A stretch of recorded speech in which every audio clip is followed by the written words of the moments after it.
Hello everybody, welcome to Awesome Rossi Bucket. Subscribe to the channel if you have not already and drop a like on this video. I almost said that I'm trying to hit 100k subscribers thing, but again, that's already been hit. If you did not see the previous video, I just wanted to say thank you for that milestone, but by no means do I intend on just stopping at 100k, so still feel free to subscribe if you're new here.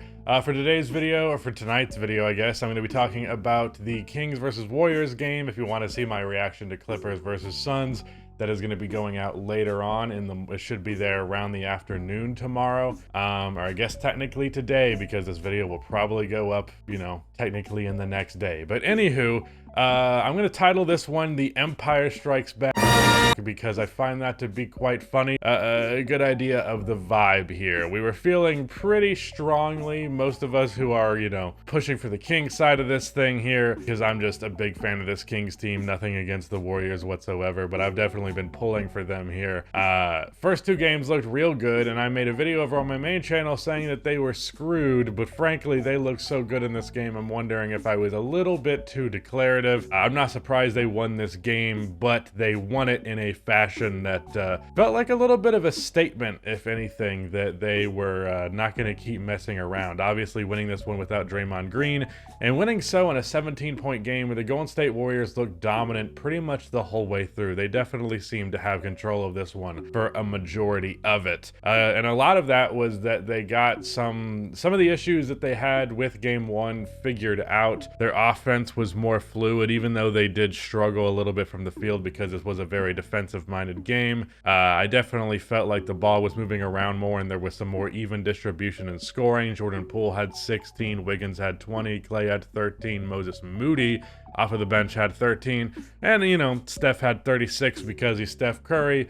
But it definitely felt like there was less needing Steph. In fact, I would argue that the bench unit definitely had its best performance in this game. Jonathan Kuminga came in and was a nice spark plug scoring the ball. As I previously mentioned, Moody with 13 points, hit some big three-pointers early on in this game. And Dante DiVincenzo finishes with just 6 points, which might not seem like a lot, but he also got 8 assists, 7 rebounds, 3 of which were offensive, and 4 steals. So he made his impact felt even if he wasn't scoring the ball like that. And then of course what I think really stands out is that we got a fantastic Kevon Looney game. I feel like every year in the playoffs, almost in every series, we just have one game where we're like, yeah, Kevon Looney is really, really good, and like has these moments where he just absolutely wins the Warriors a playoff game. And in this case, having 4 points, 20 rebounds, 9 assists.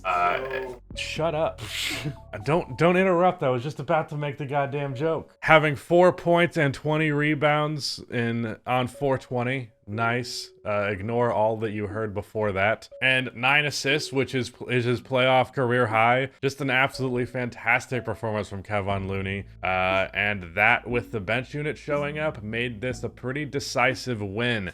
As for where Sacramento went wrong, well, it really came down to their poor shooting. They ended up shooting just 23% from 3. And get this, that was on 47 three-point attempts. They went 11 for 47 from outside in this game, and the Warriors actually shot 32% on 53s. So we saw 97 three-point attempts in this game. I said of game one that there was, which the game ended with a lot of electric shooting, that was the type of game where even if you are a hater of, you know, modern basketball, you would still ultimately enjoy that game just because the shots were going in. I would say this was quite the opposite. If you're like, can they please stop just chucking three-pointers? This was not the game for you, because the answer to that question was no. Outside of that, for Sacramento, De'Aaron Fox didn't have the easiest time in the world. His first game was obviously amazing,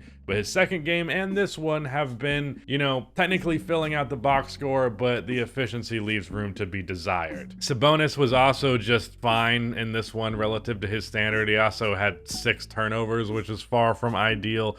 Keegan Murray, once again, was not a factor in this game in spite of getting more minutes. He ended up getting 5 fouls in just 21 minutes of action. It really seemed as though Mike Brown made the very deliberate choice to make Keegan Murray more a part of the rotation just to hopefully get him acquainted, because if the Kings are going to go far in the playoffs, they're going to need Keegan Murray's assistance to do that because he was a huge part of their regular season success. And just completely losing him as a factor is not ideal. He played 21 minutes, as I previously mentioned, but just 6 points and 5 rebounds in those minutes on 2 for 7 shooting, and was not really a noticeable positive. And the big negative that they didn't have issues with in the previous 2 games is they did not have the scoring punch from Malik Monk. In fact, he shot 1 for 9 from the field in this one, finishing with 4 points, 4 assists, and 3 rebounds in 24 minutes of action. He was previously averaging 25 points a game over the first 2 games, having 32 points in the previous game. 4 is a lot less than 32. So not having those points made quite the difference for Sacramento, and the 3-point shooting and really Malik just not showing up, I do think was the biggest factor here. To have some of it a positive, I think the player who definitely seemed to show up the most for the Sacramento Kings was Harrison Barnes.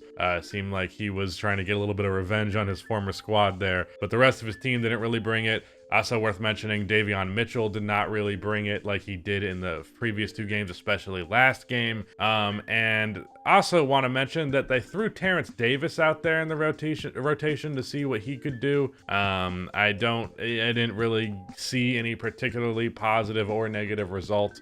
He had a -1 plus/minus in the 10 minutes that he played, but interesting that they're trying to mix it up. Interesting that they're trying to get more stuff going for Keegan Murray. The Warriors obviously were top 3, I believe. I think they were 3rd in record at home. So I'm not surprised that they won this game. Again, the fashion in which they did it did shake my faith a little bit in Sacramento, but ultimately I would come to the conclusion that, the Warriors playing better at home is ultimately what we expected. It's going to be a matter of if the Golden State Warriors truly can win a game on the Kings' home floor. They obviously did not pull that off in the first 2 games. They will have Draymond back for Game 5, obviously, when that's on the Sacramento Kings home floor. But I do worry for them in that context, and I still feel decent about the Sacramento Kings winning this series. Going into Game 4, if I were to predict, I would probably say the Warriors are going to tie it up. Even with that being the case, I would still feel pretty good about where the Kings are, unless, of course, they did it again in such a dominant fashion here. But otherwise, I still feel good about the Kings, but obviously a very big win for the Warriors. And if you're a Warriors fan, you have every right to feel a lot better about your team right now than you did a little bit before. But yeah, still believe in Sacramento, even though I'm sure I haven't looked at Twitter, but if I were to guess, I would say that a lot of people are like completely turning on them and being like, never mind, this team's frauds, because it's NBA Twitter and they can't have a nuanced reaction. It is what it is. But yeah, that is it. Shout out to Rudy for editing the video, and goodbye.